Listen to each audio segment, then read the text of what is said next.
Welcome to 100 Yards of Football. Today we have our history video. Florida State legend, Mr. J.T. Thomas. If you like the video today, please come in and share it. I'm your host, Vincent Turner. And the gentleman that's joining me today is a gentleman that played at Florida State. He really started the defensive back tradition of all the great defensive backs that came through the pipe. And he was the first round selection of the Atlanta Falcons in the 1981 draft. My man, out of Delray Beach, Florida, Mr. Bobby Butler. So if you like the video today, please come in and share it as we're going to break down the legend, Mr. J.T. Thomas. So, Mr. Butler, you being a Florida State legend, tell us all about the young man from Macon, Georgia. Macon, Georgia. Georgia homebred. I tell you, J.T. Thomas, an amazing athlete. Let me get this clear, first and foremost. He was a great athlete, came into Florida State as a wide receiver. They switched to the cornerback, and the rest was history, man. You know, back in those days, freshmen couldn't play. There's a rule that freshmen couldn't play. But he didn't get his first start until his sophomore campaign at Florida State. But J.T. Thomas was the first African-American to hit the football field at Florida State University. And I like to say it's about him. He changed the program forever. And so y'all say I started DB University, but it began with him, DB University, and what he accomplished at Florida State. First and foremost, you got to understand it was a different time when he played. You know, being the first African-American to play, get on the field, it was a different time. We just came out, we're still in the Vietnam War, right?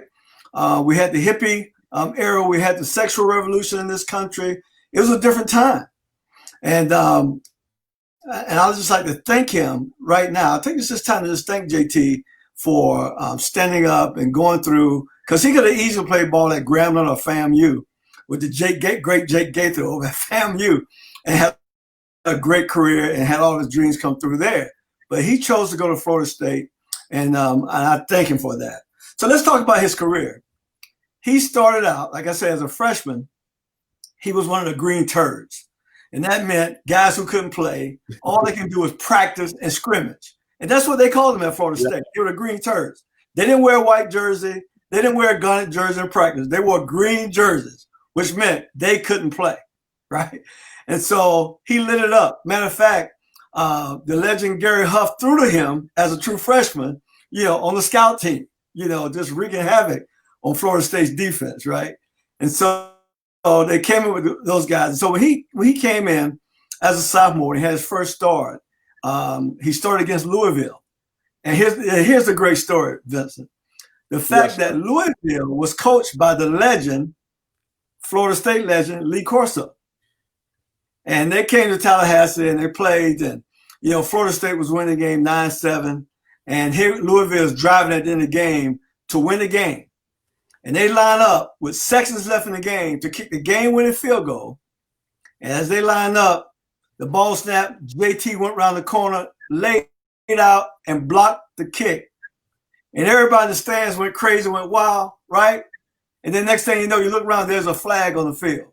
They said JT jumped off sides. He got an early start, right? And so they moved him up 5 yards. And, everybody know, it's over now. Well, they tried to kick again, and JT went in and blocked it again. And they won that game, his first start at FSU. I mean, what a way to come in, right? To win a game, it's just amazing. It's amazing also that Bill Parcells was one of the coaches on that coaching staff. And the night before that game, he really went off on JT, basically saying, look, you got the opportunity of a lifetime to set some things, to set the order for Florida State football. And JT went on and performed extremely well and just was that guy, right? So it was a great way to start his career, but he was known, his skill set, he was known as a brilliant tackler, open field tackler. I mean, he was a playmaker on defense, which means, he turned the ball over. He intercepted a lot of balls. He caused fumbles. He forced fumbles. He picked up fumbles. He was a defensive playmaker. He was a difference maker. And so as he ended his career as a consensus All-American. And we know he was a first-round draft pick of the Pittsburgh Steelers, 24th overall, went to Pittsburgh.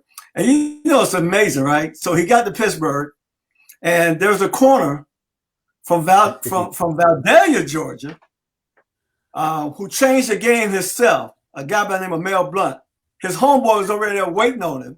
And so Mel Blount is at one corner and JT's at the other corner wreaking havoc. And to this day, the NFL noticed them as the 6 best combo corners in the history of the game. 2 homeboys, right? Yep. And so JT talked about his experience in Pittsburgh. He said he went to Pittsburgh. They started out segregated. The black players sitting over here, the white players sitting over here, and things like that. But he said it changed, over the time because they embraced one another. He said they started playing together. He said then next thing you know, they started partying together. And then next thing you know, he said they were praying together. And he said they got to know each other on different levels. And the next thing you know, we had the steel curtain and we had 4 Super Bowl rings, right? And so there's nothing like that harmony, man, when you get to know your teammates and you gel. Now, you and I know, Vincent, about the steel curtain. That was one of the best defenses in the history of the game. Matter of fact, I think they ranked like 3rd in the history of the game. But I give them the first place in that because just the name alone, the steel curtain, Dwight White, Mean Joe Green, L.C. Greenwood, Jack Lambert, Jack Ham, Donnie Shell, Mel Blount. I mean, we can go on and on, right? J.T. Thomas. And then Knotty Pine, Glenn Epps from Florida A&M. What a defense they had. And so, JT was a part of that great defense. And as well, his first year, he had a decent year. His second year, he had about 5 picks. And then they won their first Super Bowl with him. So they won the first one. Then they came back the next year, Vincent, and they said, hey, look, let's do it again. They won it again. And then the third year, JT was nominated in 1978. He was nominated to the Pro Bowl. So he was an all-star. The next year, he got sick. He had a blood disorder, and he had to sit out the whole year. And so and the next year they came back and they won it again. So, in that short period of time, they won 4 Super Bowls. And as we know, what a great team, man. I mean, we can go talk about not just JT, but all of his teammates. Most of them are Hall of Famers, from Franco Harris to Terry Bradshaw, Lynn Swann, and I call him the man, John Stallworth, because he was a real man. And Webster. I mean, we can go on and on about that team. But JT was an important part of that team to get them started, to get them going in that direction. And he is a true legend.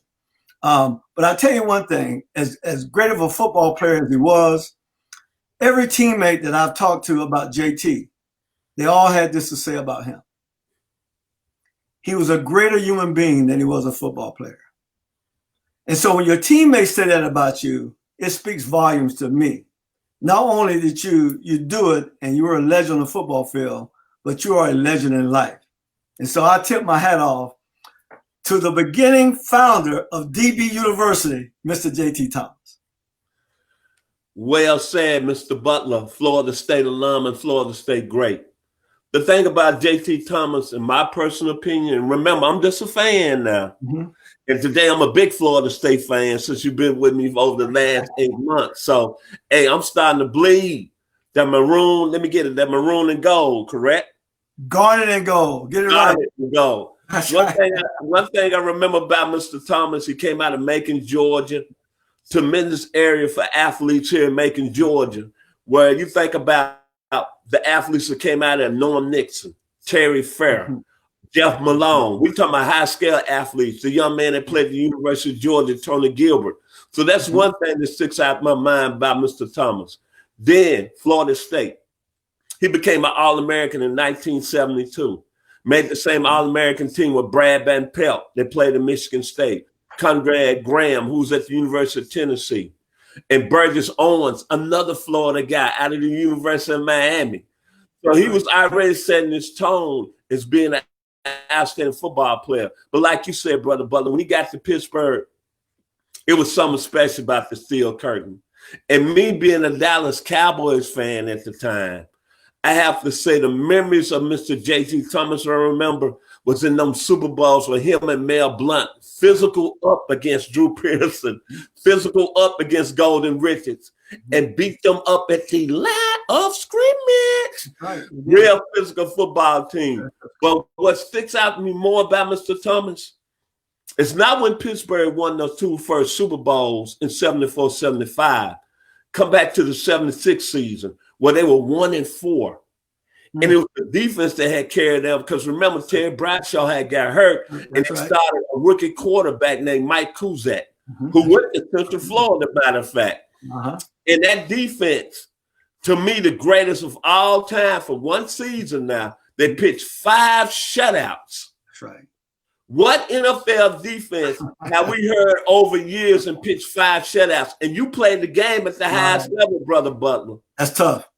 And 8 players made the Pro Bowl off that defense. And Mr. J.T. Thomas was one of those players.